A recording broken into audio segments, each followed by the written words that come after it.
Welcome to the Crystal Self-Healer Podcast. I'm Carissa Weaver. On this podcast, we blend the magic of crystals with the science of psychology to help you break free from chaos, ditch the overwhelm, and master your emotions so you can have more energy, get more done, and feel better every day. Get ready to unlock your intuition and restore your true power as we cover how you can transform your life using crystals and self-awareness.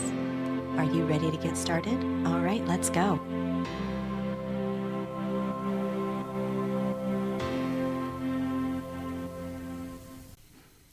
No doubt you are bombarded with information from every direction every single minute of the day. And between your responsibilities and just being human, it can be a challenge to digest and make sense of it all. The noisier your world gets, the harder it can be for you to recognize your intuition or the guidance you get from higher sources, whether you call it your spirit guides, ancestors, or angels.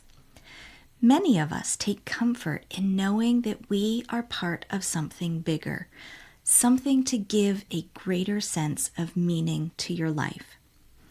When the institutions and people leading these systems gatekeep the process or demonize the practice, it only widens the disconnection. Whether you want to heal unresolved emotions, experience a greater sense of meaning, or strengthen your discernment, channeling your spirit guides and ancestors doesn't have to be hard. In this episode, we uncover your way to clarity, purpose, and the ways you can gain insight into creating a more intuitively guided and abundant life. I'm sure you've seen the depictions of people going into a trance, speaking in tongues, participating in seances, or using Ouija boards. All of these are legitimate avenues for channeling, but they've also been used by Hollywood and religious narratives to instill fear or create distrust in the methods and practices. There is a lot of misconception when it comes to connecting with spirit guides. What I find fascinating is that the government has done multiple multi-year projects that have affirmed the ability to astral project or carry out remote viewing, along with other skills, yet so much of the population is convinced that it's fake, not possible, or not accessible for them. To make any sort of headway when it comes to channeling your spirit guides and ancestors, we need to be on the same page for what channeling is. Channeling can take many forms and quite simply is the ability to tap into or tune into experiencing things beyond the five senses. What makes channeling challenging is that it requires you to find how you access the information that is abundantly available at all times. The card inspiration this week is the Ace of Cups as the energy to call in from a crystal and tarot forecast inside the Charmed community. There's a lot of wonderful symbolism used in this card that is generally associated with love, fertility, relationships, and new beginnings. But first, let's acknowledge that this card is the Suit of Cups. Right off the bat, we know we're dealing with emotions, and that is a key element when wanting to channel. Next, I want to bring your attention to the lily pads and lilies on the water surface. These flowers grow through murky water to show themselves and their beauty on the surface. Last but not least, the bird carrying the coin as if they are bringing an offering to place in the cup. While this is not an exhaustive examination into the interpretation of the card, what these images highlight is what is at the heart of channeling.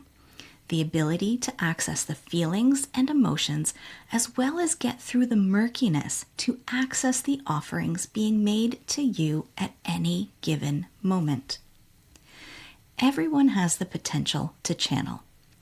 It's not uncommon to hear painters, writers, or composers say that they are inspired or engage with a muse to produce their work. However, Over the centuries, and largely within Western society, we have marginalized what is normal in older, more tribal cultures.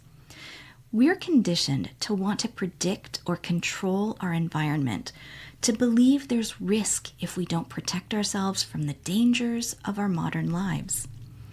The hardest thing is to trust the unknown and mystical we've come to accept as channeling.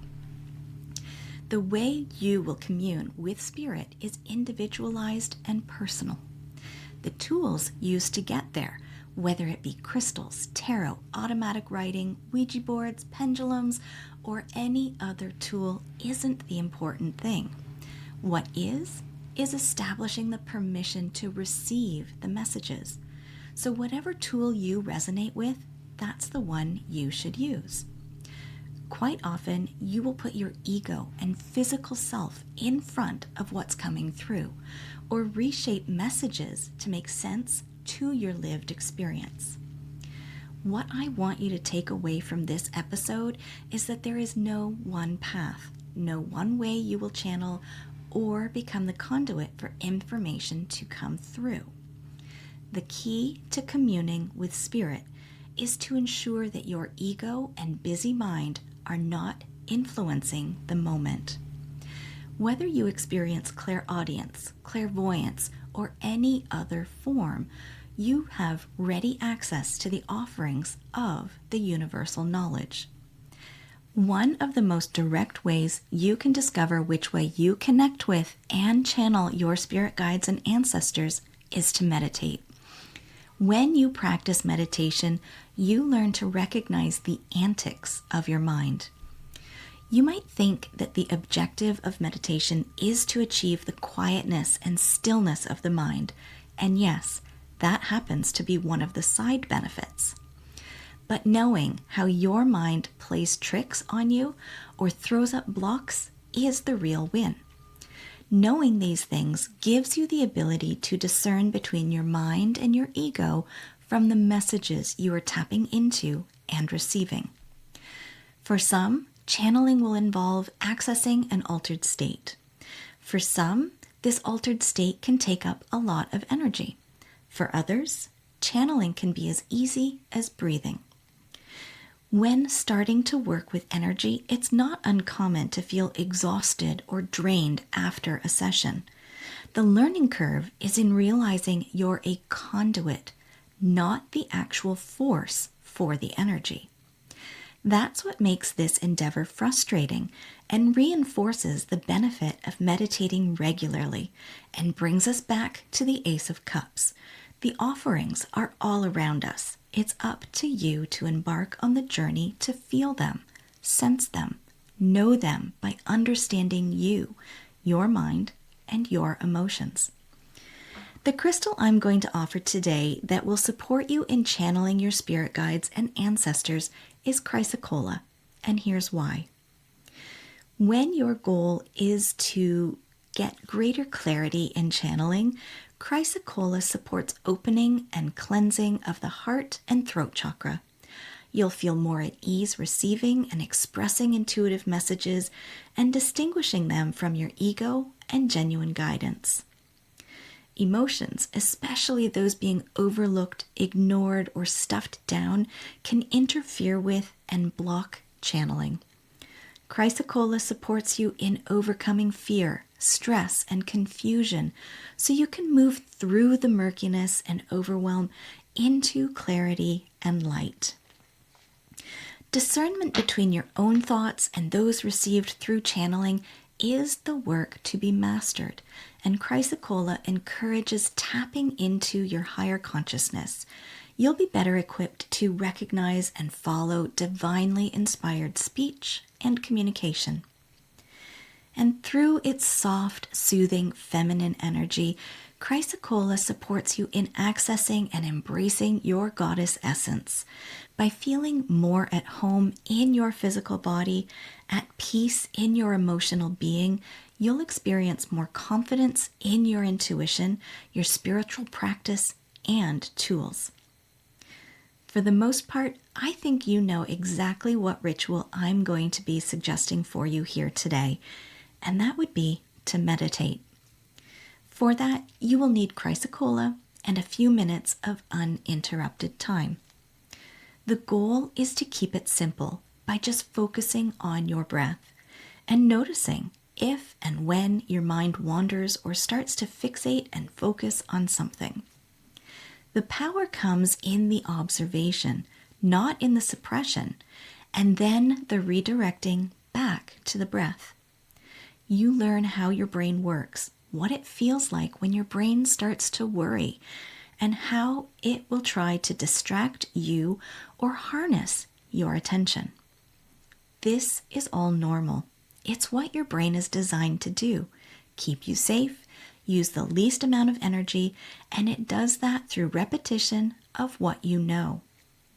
The minute you see the patterns, you empower yourself to break the cycles and prove to yourself that you are safe and able to channel, because you'll know the difference between what your brain habitually does and what the higher consciousness offers. So go grab your crystal and meditate for a few minutes each day. Observe the patterns and pockets for change, and then notice what else is coming through. I'd love to hear your experience, so leave a comment and tell me all about your progress. Today's pairing of the Ace of Cups with Chrysocolla is from a crystal and tarot forecast inside the Charmed community. I invite you to join me in this free space where I share these readings weekly to help you align your energy and focus your week. You also get the opportunity to connect with others who are exploring their growth and creating change in their lives just like you. Join us for free. The link is in the show notes. And if you are tired of being on an emotional roller coaster, constantly juggling everything in your life, and you want to be part of a space that holds you in your healing, a space where you can feel seen, supported, and connected as you create more emotional and energetic space in your life, I would love to have you join me inside the Crystal Self Healer Members Portal. It's where we go beyond the weekly guidance and we apply it to your life, equipping you with the tools, resources, as well as support to build your confidence in crystal healing and emotional self-care. Inside, you get healing sessions that help you process emotions so you can regulate your nervous system, rituals that help you anchor and direct energy, and personalized support when you're feeling stuck. There are courses, workshops, and activations, including an entire course supporting you in becoming your own oracle. Everything you need to learn how to recognize and dismantle the patterns, cycles, and loops that keep you stuck is in the portal, so you can achieve more ease and alignment in your life. Visit my website, 3charmedgems.com, or click on the link in the show notes to learn more and join me. It's time to stop living at the mercy of emotional triggers and start living in spiritual integrity. The Crystal Self Healer Members Portal is where that shift begins. Find your clarity and come home to yourself. Today's episode has been brought to you by the Ace of Cups, Chrysocolla, and meditation. May we all learn the way of our brains so we can become adept at channeling the wisdom of our spirit guides and ancestors. Blessed be, my friends. All right, my friends, that wraps up this week's episode. Thank you for joining me here today on the Crystal Self Healer podcast. If you haven't already, hit subscribe, leave a review, and take the What Crystal is Best for You quiz linked in the show notes. Join me again next week as we continue to demystify crystals, how your brain works, and how you can use them so you can have more energy, get more done, and feel better every day.